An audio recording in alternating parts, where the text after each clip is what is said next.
ravi de vous avoir ce matin pour vous annoncer la très bonne nouvelle nous concernant, qui est une levée de fonds de 6 millions d'euros auprès d'un certain nombre de groupes industriels qu'on aura l'occasion de citer et puis qui pourront s'exprimer. N'hésitez pas à poser toutes vos questions. On vous propose de commencer par un mot du CNES, le Centre national d'études spatiales, qui a la gentillesse de nous accueillir ce matin, du fait qu'on utilise une technologie qui a été développée par le CNES et qui est valorisée par Geoflex. Donc, Jacques Beas-Garcia, ici présent, qui a la direction de la stratégie, qui est sous-directeur données, numérique et valorisation, va faire un petit mot d'introduction. Je passe la parole à Jacques. Merci Romain, bonjour à tous. Au nom du CNES, je vous souhaite la bienvenue. Comme l'a dit Romain, on est un partenaire historique de Geoflex, plutôt un partenaire technologique. Je voulais excuser mon président qui devait vous accueillir ce matin, mais il a une réunion avec nos tutelles, donc il n'a pas pu être présent aujourd'hui. Nous sommes du coup très heureux de vous accueillir pour ce moment important dans le cadre du développement de Geoflex, un moment qu'on a essayé de construire tous ensemble. On est aussi très heureux de voir autour de cette table des noms aussi prestigieux que ceux de Thales, Stellantis et Bouygues qui vont du coup accompagner le développement de la société Geoflex.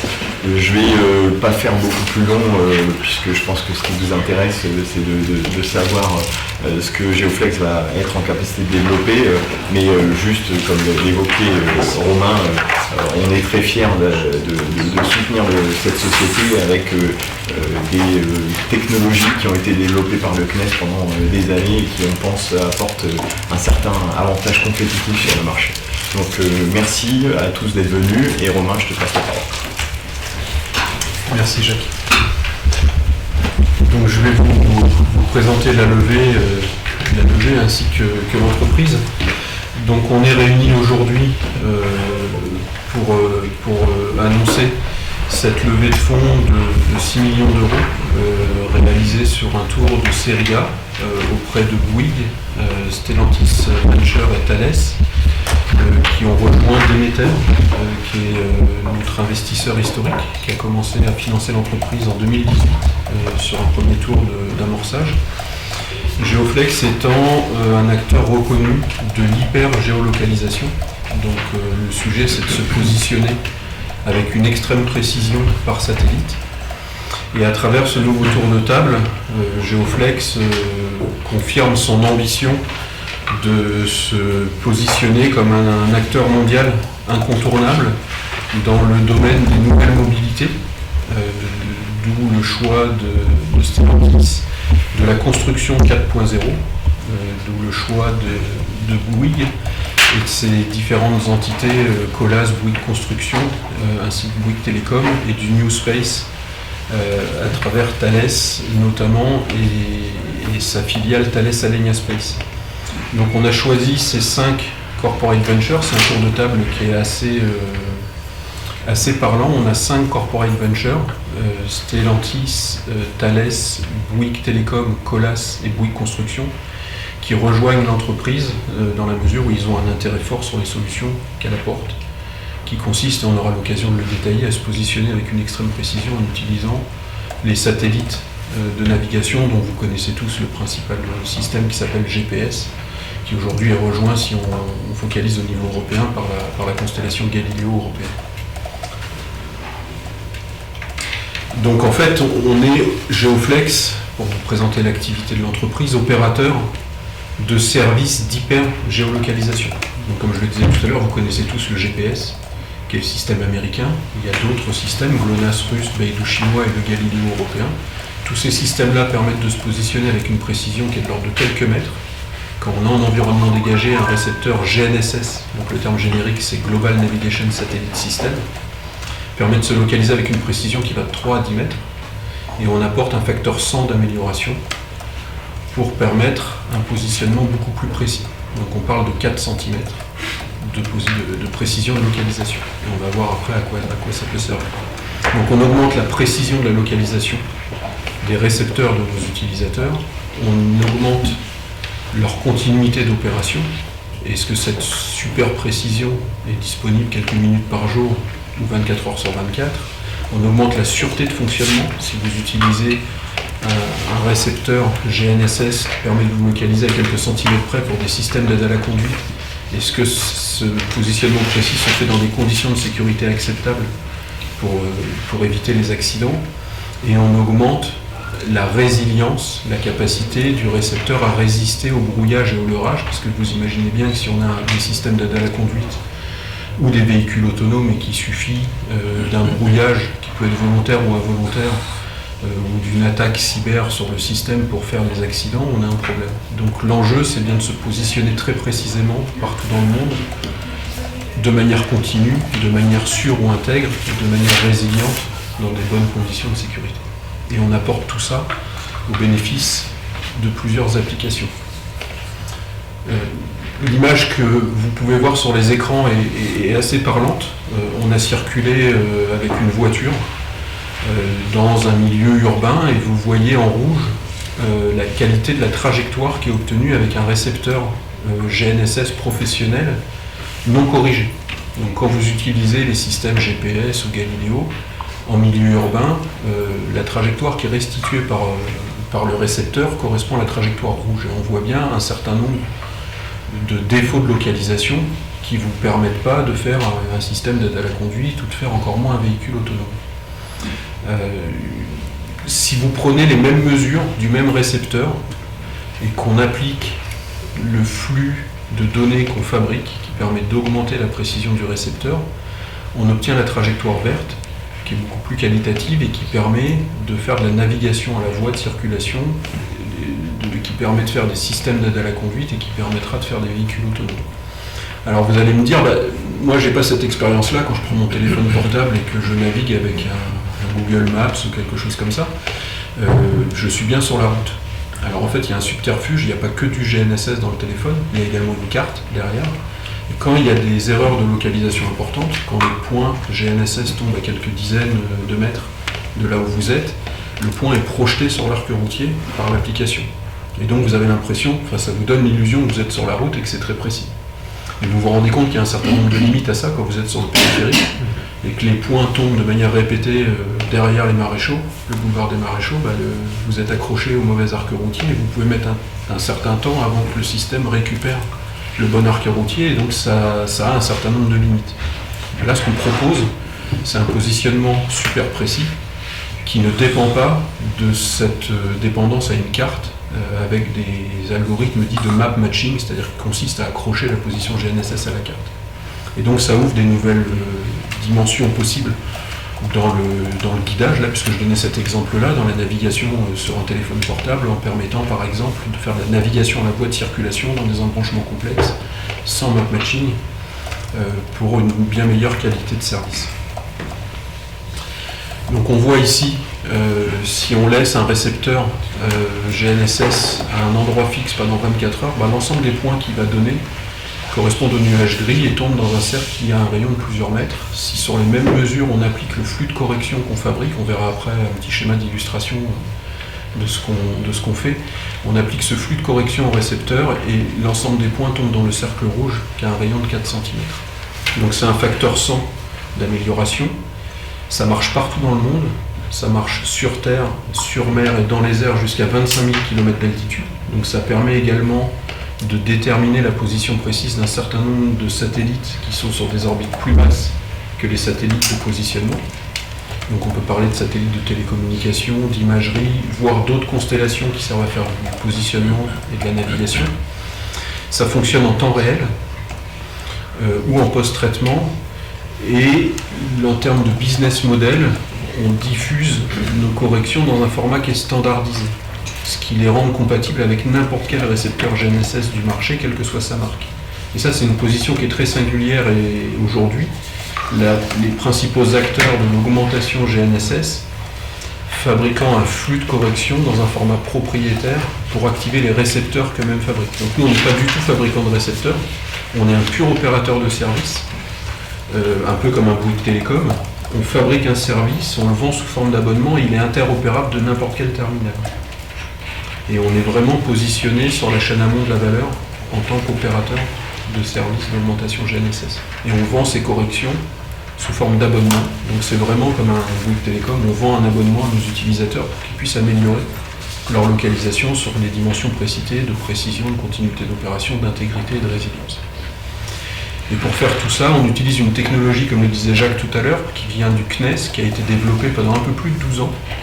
Donc il y a beaucoup. Ça se matérialise par 7 brevets, et on a un contrat de partenariat fort avec le CNES, un contrat qui a été signé en 2016, qui nous a permis d'aller en 2018 vers une première version industrielle du service, qui nous a permis, à partir de 2018, de faire des démonstrations opérationnelles dans divers environnements, on va voir après, ce qu'on a déjà fait, et qui nous permet aujourd'hui d'arriver à cette levée de fonds, ces preuves terrain étant concluantes, d'arriver à cette levée de fonds pour industrialiser la solution et pour vendre et nous positionner, vendre ces abonnements et nous positionner dans ce métier d'opérateur. Et Geoflex, l'équipe a un peu plus d'une vingtaine d'années d'expertise. On a créé un premier opérateur qui est toujours en place aujourd'hui. On l'a revendu et cet opérateur utilise une techno, le premier opérateur qu'on a développé, un opérateur national ici en France, qui est toujours en place et qui a une technologie qui ne lui permet pas d'aller partout dans le monde. Et donc on a vendu cette première activité pour développer la technologie du CNES, l'industrialiser, la technologie du CNES permettant d'aller partout dans le monde, au profit d'un certain nombre de gros groupes industriels qui sont là aujourd'hui et qui ont investi dans l'entreprise et qui ont des activités qui sont mondiales. Donc si on regarde un petit peu, et pour le raconter très simplement, comment ça fonctionne, sur l'illustration ici, vous voyez en bas à droite des stations GNSS permanentes, donc c'est des récepteurs qui sont à poste fixe, qui sont connus en coordonnées à chaque instant, qui font des mesures sur l'ensemble des satellites, GPS, GLONASS, Galileo et Beidou. Toutes ces mesures remontent par des moyens télécoms sur des data centers, et le cœur de notre intelligence est sur ces data centers. Ici, on a un logiciel qui va nous permettre de modéliser toutes les erreurs qui sont associées aux satellites. Et ces erreurs qui sont associées aux satellites, qui sont satellites dépendantes, sont les mêmes pour tous les utilisateurs, et donc on va pouvoir les diffuser en mode monodirectionnel vers l'ensemble des utilisateurs. Donc vous voyez ici des géomètres, vous voyez des machines de BTP, vous voyez des tracteurs agricoles, des smartphones, des voitures, des bateaux, des avions. Tous ces applicatifs vont pouvoir recevoir le flux de correction, le synchroniser aux mesures du récepteur GNSS qui est embarqué dans chacune de ces applications pour améliorer la précision de localisation. Et on diffuse ces corrections dans des formats standardisés, dont le 3GPP, qui est l'organisme normalisateur de la téléphonie mobile et de la 5G, qui normalise ce flux de données, notamment pour pouvoir assurer l'interopérabilité avec tous ces applicatifs. Et ce qui est intéressant dans cette technique, c'est qu'à partir du moment où c'est le même flux pour tout le monde, que j'ai quelques utilisateurs ou quelques millions ou quelques centaines de millions d'utilisateurs, le système de production et de fabrication de la correction est le même, et je n'ai pas ici une charge de calcul qui dépend du nombre de voitures, par exemple. Ce qui n'est pas le cas de toutes les technologies d'augmentation GNSS. Et donc on a une solution qui est très facilement passable à l'échelle pour aller servir des applications mass market. Donc si on regarde le marché du GNSS augmenté est important, et on va dire quasiment d'une taille infinie, puisque du GNSS on en a partout. Vous en avez dans vos montres si vous êtes sportif, on en a dans nos smartphones, on en a dans nos voitures. Et le marché global du GNSS est estimé par l'ESPA, qui est l'Agence européenne pour le programme spatial, à 2635 milliards d'euros sur la décennie 2019-2029. Donc c'est un chiffre qui est absolument considérable, qu'on peut catégoriser en marché existant, géospatial, construction, agriculture, marché de remplacement, ferroviaire, maritime, aéronautique, et des marchés émergents, smartphones et véhicules automobiles. À terme, ces marchés émergents, smartphones, véhicules automobiles, représenteront 80% de ces 2635 milliards d'euros. C'est la portion gris clair qu'on voit ici. Et l'augmentation GNSS est au cœur de toutes ces applications. Pour les augmenter, ça représentait 23 milliards d'euros en 2020, et en 2025, la projection, c'est 42 milliards d'euros. Et il y a seulement quelques acteurs dans le monde qui sont capables de faire cette augmentation centimétrique, dont Geoflex à travers les savoir-faire du CNES. Et donc c'est un marché qui va grandir, l'augmentation GNSS de 80%, donc presque doublé entre 2020 et 2025. Excusez-moi, on aura les points quoi. Bien sûr. Donc les marchés sont diversifiés et très importants. Donc si on regarde la dimension géospatiale, l'idée c'est de coupler les récepteurs GNSS précis à d'autres capteurs, comme des scanners laser par exemple, pour scanner l'environnement et être capable d'obtenir un jumeau numérique du monde réel. On peut à des récepteurs GNSS également coupler des géoradars pour voir dans le sous-sol, on peut coupler des sondeurs acoustiques pour voir sous l'eau. Et on arrive comme ça à reconstituer un jumeau numérique. Alors 4 dimensions, 3 dimensions d'espace pour la coordonnée, plus le temps, ce qui permet de voir l'évolution d'un paysage, l'évolution d'une ville, l'évolution d'un réseau enterré de gaz, d'électricité, d'eau, pour pouvoir comprendre son activité terrain et ce qui est en train de se passer sur le terrain. Et une fois qu'on a ce jumeau numérique du monde réel, on peut, par exemple, dans la construction, venir automatiser son activité. Si je connais le terrain, si je connais le projet que je veux réaliser sur le terrain, je suis capable de rentrer ce jumeau numérique du monde réel et le projet qui est à implanter en terrassement dans un bulldozer. On voit ici 2 antennes GNSS qui permettent de positionner très précisément la lame du bulldozer et d'asservir les vérins de la lame pour venir faire les entrées en terre, c'est-à-dire savoir là où il faut enlever du terrain, décaisser, et là où il faut remblayer de manière automatique. Et donc quand on a dit ça, on comprend mieux pourquoi des entreprises comme Colas ou Bouygues Construction sont intéressées par ces technologies-là, parce qu'en implémentant dans leur process cette augmentation GNSS, ils sont capables d'aller partout dans le monde faire des opérations de terrassement dans des conditions opérationnelles bien meilleures que ce qui existe aujourd'hui, où vous l'avez tous vu sur les bords de route, les gens plantent des piquets, amènent la terre à ras des piquets, donc ils mettent une première couche de forme, ensuite ils en mettent une deuxième, une troisième jusqu'au goudron pour faire une route, et donc à chaque fois il y a des géomètres qui passent, qui mettent des piquets, et c'est assez compliqué. Là, on révolutionne tout ce domaine-là. Et ça sert également dans la construction. Une fois qu'on a fait le terrassement, j'ai par exemple un bâtiment à mettre en place, je peux venir avec un récepteur GNSS pour déterminer les 4 coins du bâtiment et tout ce que j'ai, faire l'implantation de l'ouvrage de manière fine et contrôlée. Et puis ensuite, quand l'ouvrage est construit, je peux mettre des récepteurs GNSS dessus pour voir comment l'ouvrage se déforme durant sa vie, de manière à pouvoir le maintenir. Donc on voit que ça marche aussi avec des échosondeurs acoustiques pour voir sous l'eau et être capable de mettre en place avec une drague un chenal de navigation et ensuite utiliser le pilotage du bateau pour passer dans le chenal de navigation au plus juste. Et donc ça permet de faire passer des bateaux de plus en plus gros sans reprendre l'infrastructure portuaire. Donc là aussi ça change profondément les chaînes de valeur. Dans le domaine de l'agriculture, le positionnement précis des machines agricoles permet d'aller sur de la culture sur rang, et donc d'ouvrir un sillon de quelques centimètres, de venir planter dans le sillon, de venir traiter dans le sillon, de travailler avec des machines beaucoup moins puissantes pour le faire, beaucoup moins lourdes, qui vont moins tasser le sol, et donc de mieux produire, dépendre beaucoup moins de produits phytosanitaires, et donc de produire moins cher, avec des plus petites machines et moins de produits chimiques, et de mieux produire, parce que si j'apporte l'engrais sur les plantes vont être plus grosses, et donc on produit mieux en consommant moins. Et donc ça révolutionne et ça change complètement la chaîne de valeur dans le domaine agricole, et Olivier vous en parlera un petit peu plus tout à l'heure sur les effets environnementaux de cette hyper-géolocalisation. Dans le domaine aéronautique, ça permet de positionner très précisément un certain nombre d'objets volants qui commencent à arriver, comme des drones pour de la livraison. On voit ici un drone larguer un colis dans un réceptacle sur lequel les gens peuvent venir ensuite chercher leur colis, et donc d'éviter les transports de petits colis par la route. Et ça permettra à terme, on parle de l'horizon 2028, de faire des taxis volants, soit pour du fret, soit pour des personnes. On voit ici des taxis volants de type VTOL qui permettent de décoller verticalement. La FAA, donc l'autorité de contrôle américaine, ayant dans sa roadmap d'autoriser des vols sans pilote aux États-Unis à l'horizon 2028. Et donc pour faire ça, il va falloir être capable de positionner très précisément ces objets pour éviter tout problème.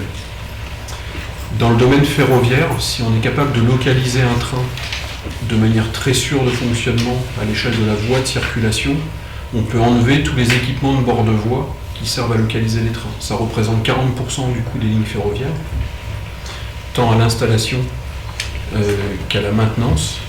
On verra après, on a commencé à travailler avec la SNCF sur le sujet. Et 40% d'économie sur le coût des lignes ferroviaires, ça permet de réindustrialiser le ferroviaire sur toutes les petites lignes qui ont été désaffectées parce que pas assez rentables par le passé. Et donc de redynamiser le domaine ferroviaire, le secteur ferroviaire. Et si on va au bout de la chaîne de valeur, de faire du transport de biens et de personnes avec un bilan carbone bien meilleur que ce qu'on peut obtenir par la route. Et j'ai utilisé l'exemple tout à l'heure à plusieurs reprises de ce que pouvait apporter dans le domaine automobile, qui est un des secteurs émergents phares, l'augmentation GNSS. On peut faire de la navigation précise à la voie de circulation, c'est ce que je racontais tout à l'heure, vous voyez ici une illustration, et donc dans des environnements et dans des embranchements complexes, ça vous permet de vous localiser exactement sur la bonne voie pour une meilleure qualité de service. On imagine des services géolocalisés qui pourraient consister à dématérialiser le paiement de la place de parking, dématérialiser le péage, donc changer l'expérience utilisateur dans la mobilité automobile. On parle de véhicules connectés qui sont en capacité de partager leur position à travers de la télécom, où des voitures sont capables d'échanger leur position pour circuler dans de meilleures conditions d'opération, sont capables, alors ça peut marcher entre véhicules automobiles, mais ça peut marcher entre voitures, vélos et piétons. Si chaque usager de la route est en capacité de partager sa position, les systèmes d'aide à la conduite sont capables d'éviter les piétons, d'éviter les voitures, d'éviter les vélos, de gérer convenablement leurs interactions pour une meilleure sécurité. On peut parler de systèmes de centrage de véhicules sur voie de circulation qui ne dépendent plus uniquement de caméras qui vont lire le marquage qui n'est pas toujours visible, et donc de meilleures conditions de sécurité dans les déplacements jusqu'à des véhicules autonomes. Et donc il y a des enjeux considérables dans le domaine automobile, et Laurent vous en parlera tout à l'heure, liés à cette hyper-géolocalisation.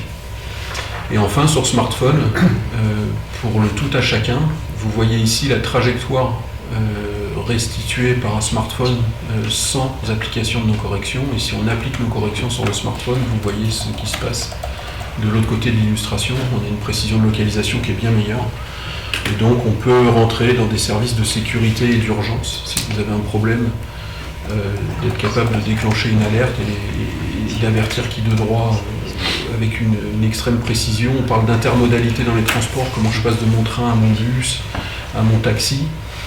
On peut parler de la double authentification par la position précise. Si vous voulez retirer de l'argent dans un distributeur de billets, vous mettez votre carte, vous mettez votre code, et si votre smartphone est bien devant le distributeur, vous avez 3 facteurs d'authentification. Et les applications sont infinies, on pourrait parler de réalité virtuelle. Si vous savez précisément où vous êtes et comment vous êtes orienté, vous pouvez projeter sur l'image acquise par la caméra du smartphone de la réalité augmentée et avoir une nouvelle expérience utilisateur très importante. Et enfin, il y a tout le domaine du positionnement des objets, notamment dans la livraison du dernier kilomètre, qui représente 40% des coûts de la chaîne logistique. On voit ici une image qui est un peu futuriste, qui est produite par Continental, qui imagine pouvoir déployer des services ou concourir au déploiement de services de véhicules autonomes capables de libérer des drones. Alors on voit ici, ça ressemble à des chiens robotisés, capables de porter des colis et d'aller livrer les colis dans les étages. Donc ça fait un peu science-fiction comme ça, mais il y a des entreprises très sérieuses qui sont en train d'y réfléchir, et pour faire tout ça, il faut évidemment positionner tout ce petit monde avec une extrême précision. De plus en plus, on parle de livraison par drone, ça commence à arriver aux États-Unis pour livrer du sang d'un hôpital à un autre sans passer par les bouchons et par la voie routière. Et donc on a ces applications-là qui sont en train d'arriver et qui nécessitent une extrême précision, sûreté de fonctionnement dans la localisation, et le satellite est utile dans le cadre de ces applications-là avec les augmentations dont on parle et qu'on porte. On est reconnu par nos pairs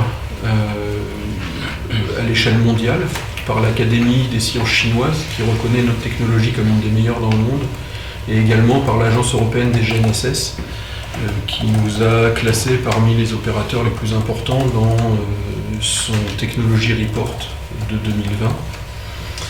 Fort du fait qu'on a remporté un CES Award en 2019 dans la catégorie des véhicules intelligents et connectés pour cette extrême précision de localisation, du fait qu'avec Log4Rail et la SNCF, on a démontré notre capacité à faire de la sûreté de fonctionnement pour cette dématérialisation de la signalisation ferroviaire, sur le fait qu'on ait remporté les championnats du monde des véhicules autonomes à Dubaï avec le Bluebus Bolloré. On a été élu meilleure entreprise du plateau de Saclay, meilleure start-up, du Spring 50 Award, le plateau de Saclay étant le pôle universitaire phare français et l'endroit concentrant le plus de start-up technologiques. On a travaillé avec Total Energy pour positionner très précisément leur plateforme pétrolière en mer et la manière dont elle bougeait lors de l'extraction de pétrole. On leur apporte un facteur 30 d'amélioration dans leurs conditions opérationnelles. On a travaillé avec Thales Alenia Space sur la diffusion de nos corrections par des satellites géostationnaires dans des bandes de fréquences qui sont les mêmes que les satellites GNSS. Pour simplifier les architectures clients, on a fait un démonstrateur opérationnel de bout en bout en Afrique. En 2021, on a remporté ensuite un deuxième CES Award sur la sûreté de fonctionnement. Donc aujourd'hui, on a remporté 2 fois un CES Award dans cette catégorie des véhicules intelligents. Et on a travaillé également avec Safran sur le lanceur réutilisable Themis, qui est la préfiguration d'Ariane Next. Donc l'idée, c'est de réatterrir un lanceur de satellite. Et pour ça, il faut savoir très précisément où il se situe pour le faire se poser à vitesse nulle. Et on a fait un démonstrateur avec Safran sur le sujet qui a été concluant. Et tout ça nous a permis d'être une des 2 sociétés occidentales à être sur la plateforme du renouveau ferroviaire chinois, d'avoir été positionné dans la Software République, où on retrouve Renault, ST Microélectronique, Thales, Dassault et Atos sur un challenge Mobility 4.0, et d'être également reconnu en Allemagne sur un challenge d'innovation organisé par Mercedes et l'Agence spatiale européenne. Et dans chacun des cas, notre technologie a été reconnue comme concluante, comme apportant de la valeur, d'où cet investissement aujourd'hui réalisé par ces grands opérateurs industriels à qui je propose de passer la parole pour qu'ils vous expliquent comment ils perçoivent notre activité et pourquoi ils nous soutiennent. Alors, je vais commencer du coup. Donc Olivier Bourdon, je suis partenaire chez Demeter. Donc Demeter, rapidement, c'est une société de gestion qui investit dans les startups, dans les PME et dans les infrastructures.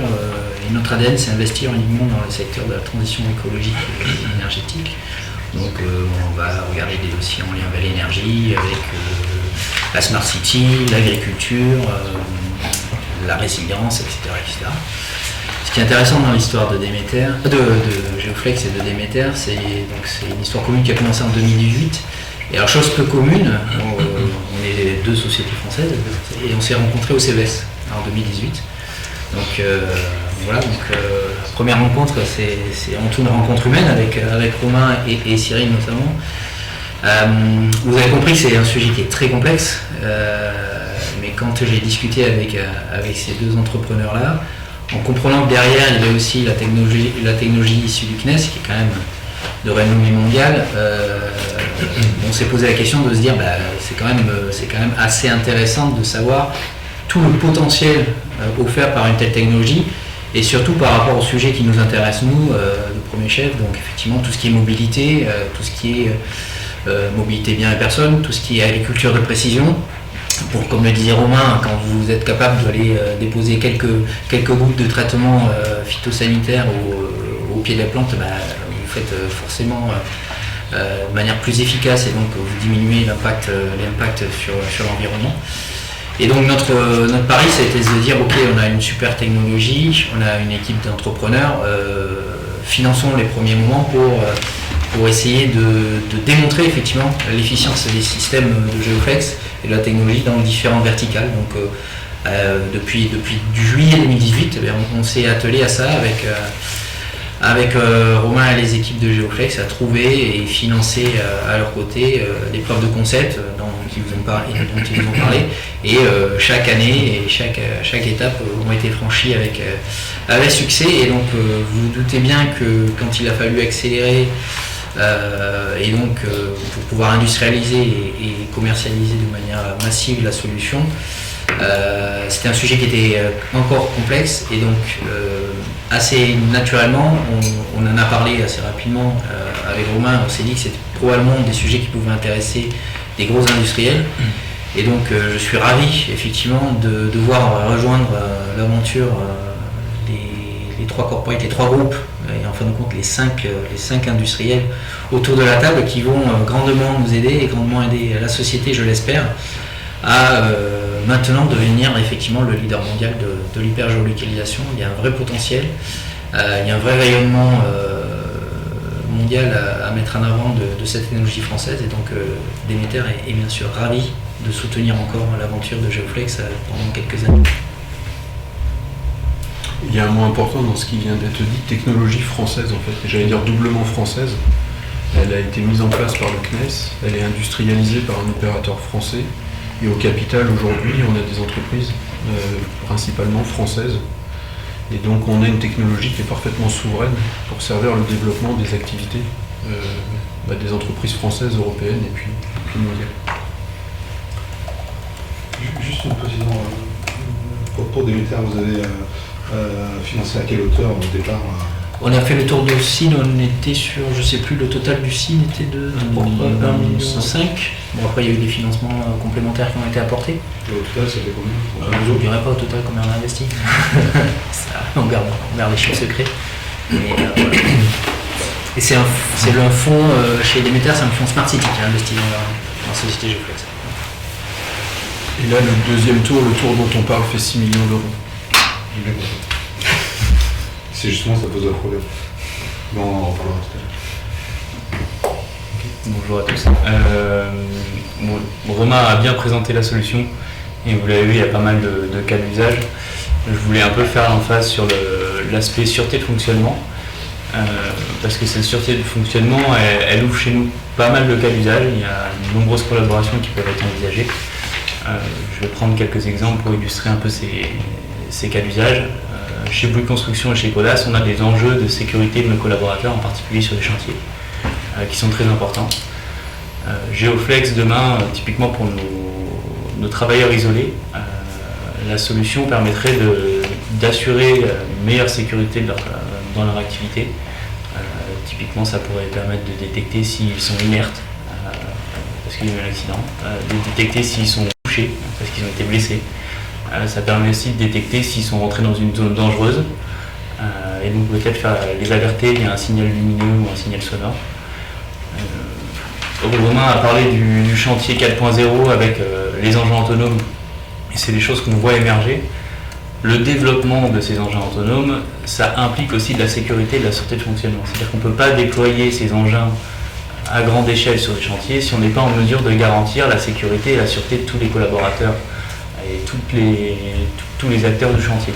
Donc il faut savoir précisément où se trouve l'engin, il faut savoir aussi précisément où se trouve le collaborateur pour qu'il n'y ait pas de collision et que les travaux puissent être effectués en toute sécurité pour tout le monde.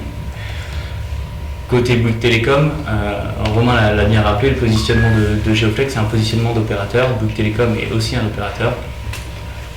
Concrètement, aujourd'hui, la connectivité fournie par Bouygues Télécom, c'est la 5G ou des sujets liés à l'IoT.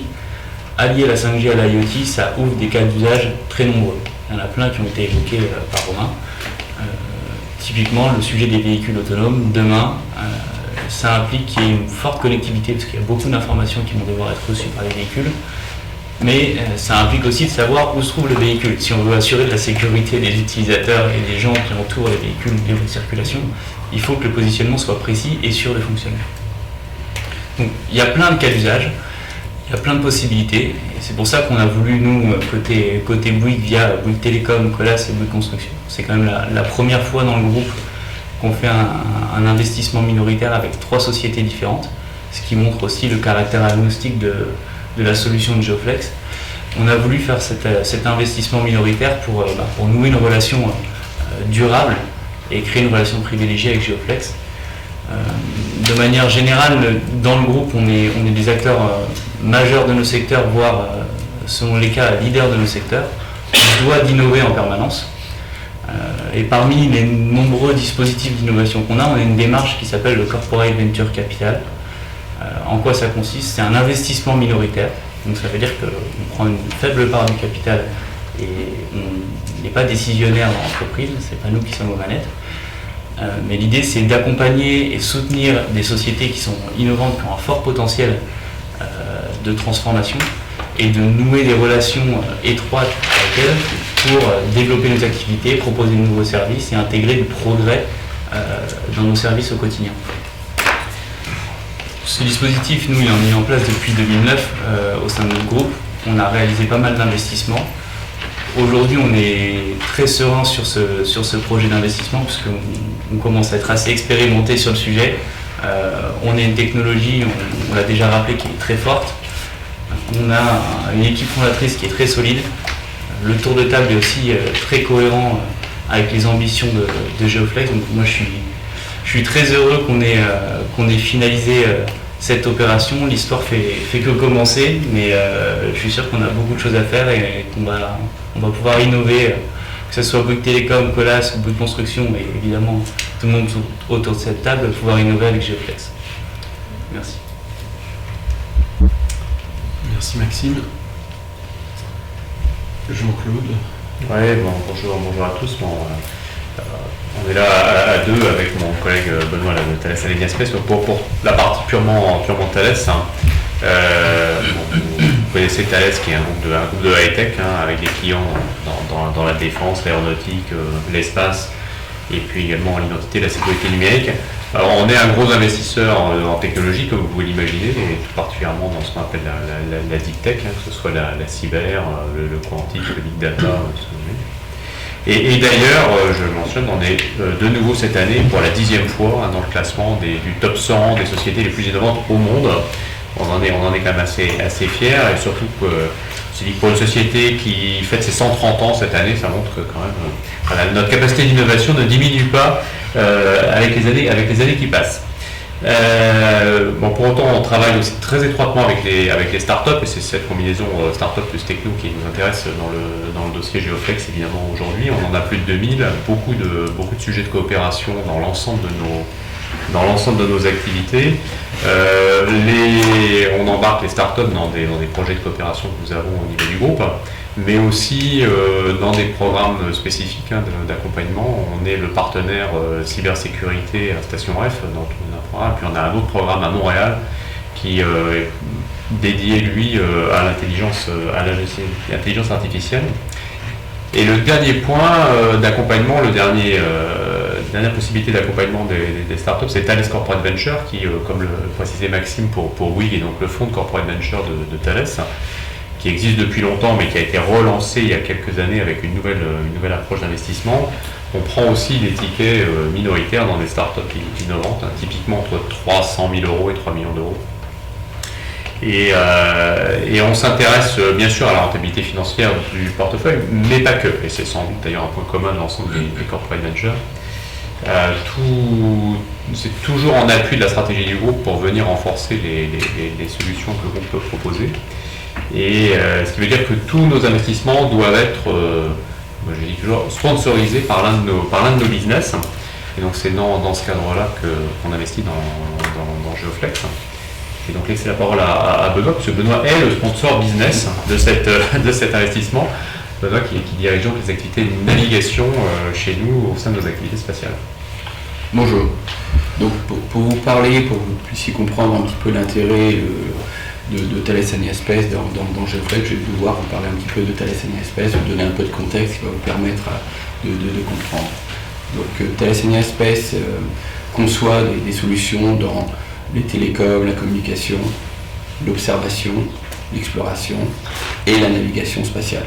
Et c'est dans ce cadre-là, cette partie navigation spatiale, que je vais un peu vous donner aussi de contexte et que Geoflex entre en jeu. Donc dans la partie navigation de Thales Alenia Space, on conçoit des systèmes de navigation et de positionnement spatial qui sont utilisés, sur la Terre, Alors on connaît Galileo, le GPS européen qui a déjà plus de 4 milliards d'utilisateurs de smartphones. L'Internet des objets, où il est important de pouvoir positionner son objet n'importe où sur la planète, que ce soit un oiseau migrateur, que ce soit un conteneur, que ce soit d'autres objets, et avec un peu de connectivité. Et on a des solutions qui sont aussi de très basse consommation d'énergie, donc on peut suivre ces objets sur plusieurs années sans avoir à changer la batterie. Et le troisième exemple, c'est le Search and Rescue sur la Terre de Cospar Sarsat, qui permet de localiser des balises d'urgence qui soient maritimes ou dans les avions en cas d'incident, n'importe où sur la Terre très rapidement, avec une position d'à peu près 100 mètres par 100 mètres. On a aussi des solutions qui sont utilisées dans les airs.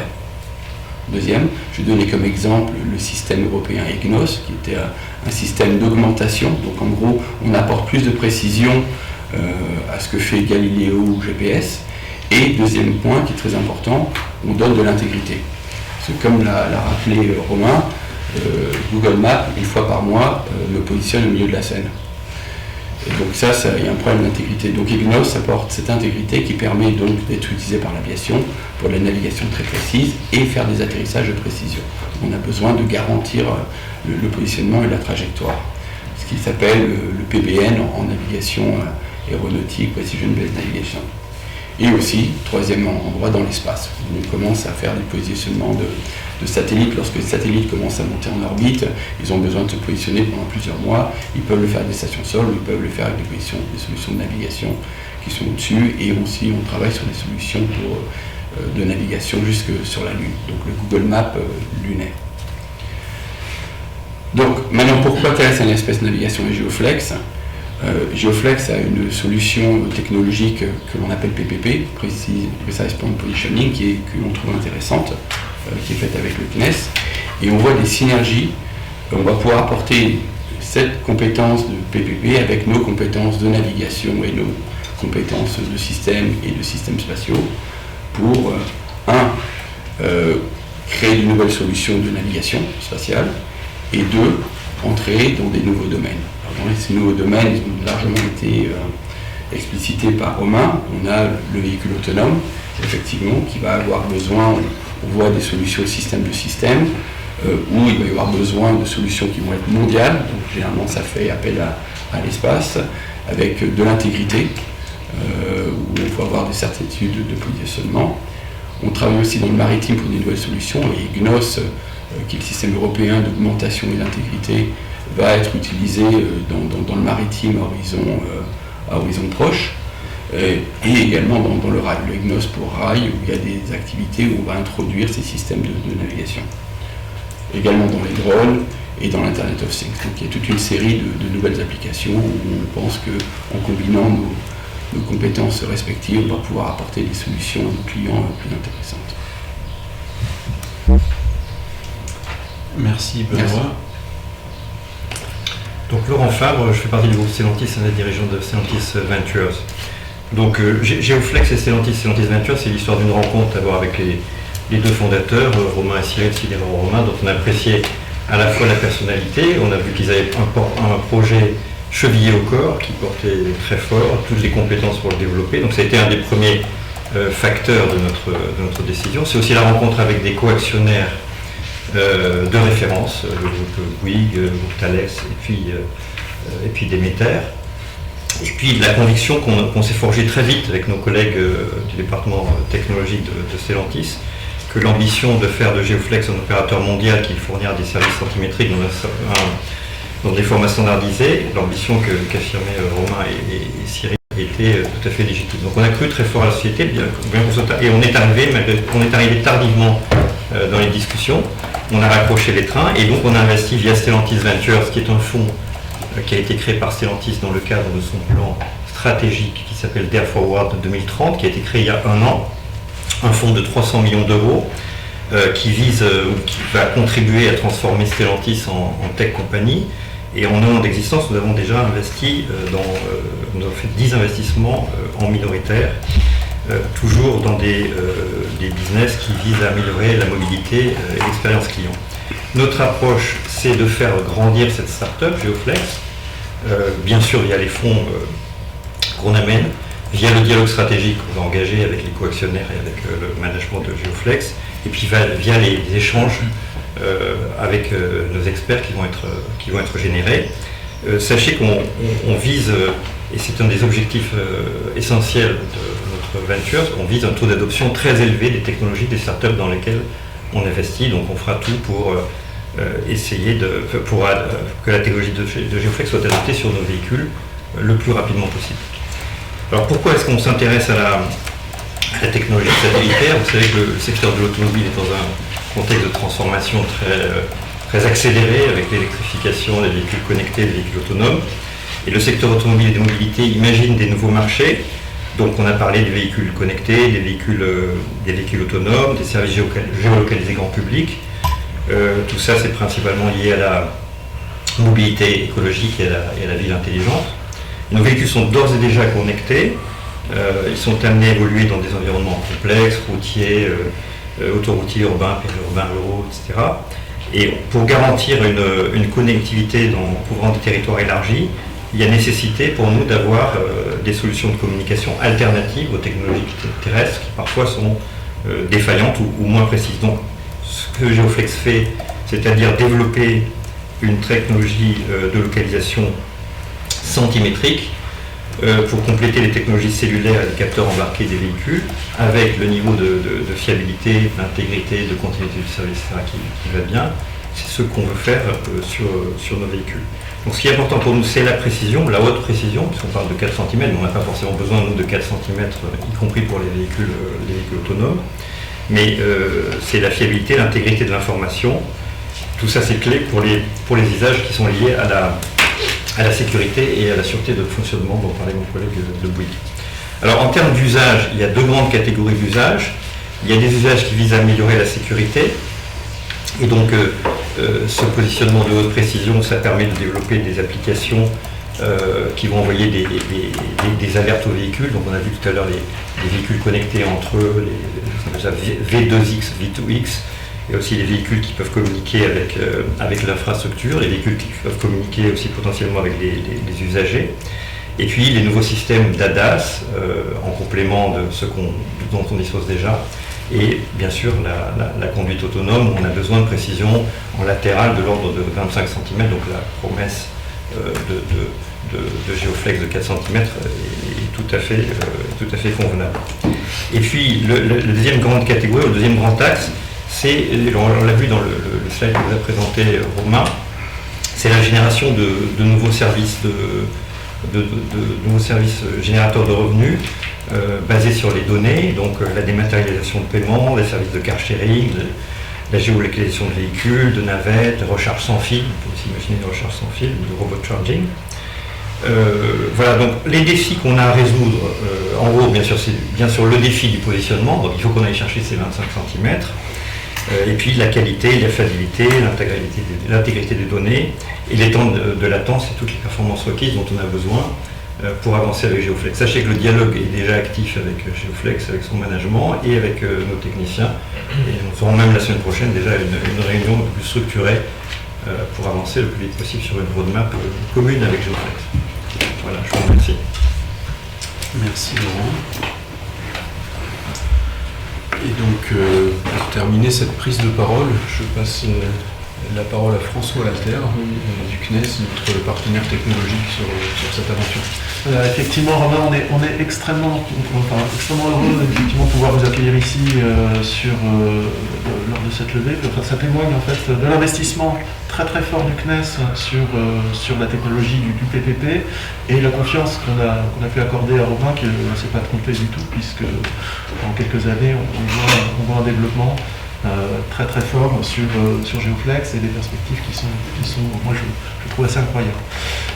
Je voulais simplement revenir un tout petit peu sur finalement le rôle du CNES en termes de transfert de technologie. C'est quelque chose peut-être de pas très connu, mais il faut avoir en tête qu'on a plus de 500 familles de brevets, logiciels, savoir-faire, etc. Et c'est un point sur lequel on mise de plus en plus fort. On est en tant qu'agence spatiale aussi un centre technique avec énormément de compétences et énormément effectivement d'investissement dans l'innovation. Et on est dans un monde dans lequel le spatial, on parle de Blue Space, etc., se développe très très fortement avec de plus en plus d'entreprises qui s'intéressent au sujet. Et dans ce cadre, on a mis en place un programme d'accompagnement qui s'appelle Connect by CNES, qui maintenant permet, je dirais, au CNES de supporter la création d'une entreprise par semaine dans le domaine du spatial. On est aussi très actif en termes d'investissement au travers de différents, avec nos partenaires et notamment BPI France. On voit que l'année dernière, il y a eu 27 tours de financement pour des entreprises de l'économie spatiale. Dans ces 27, en fait, on a participé à 12 de ces investissements d'une façon ou d'une autre. En termes de transfert de technologie, on voit finalement et on investit de plus en plus sur ce sujet-là. On a un développement finalement exponentiel, on double tous les ans notre nombre de licences. Alors ça reste encore petit parce que ça démarre, mais on a fait 17 licences l'année dernière, dont la moitié dans des startups et des PME.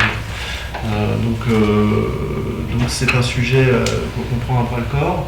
Et on essaye de développer aussi des nouveaux modes, des nouvelles modalités.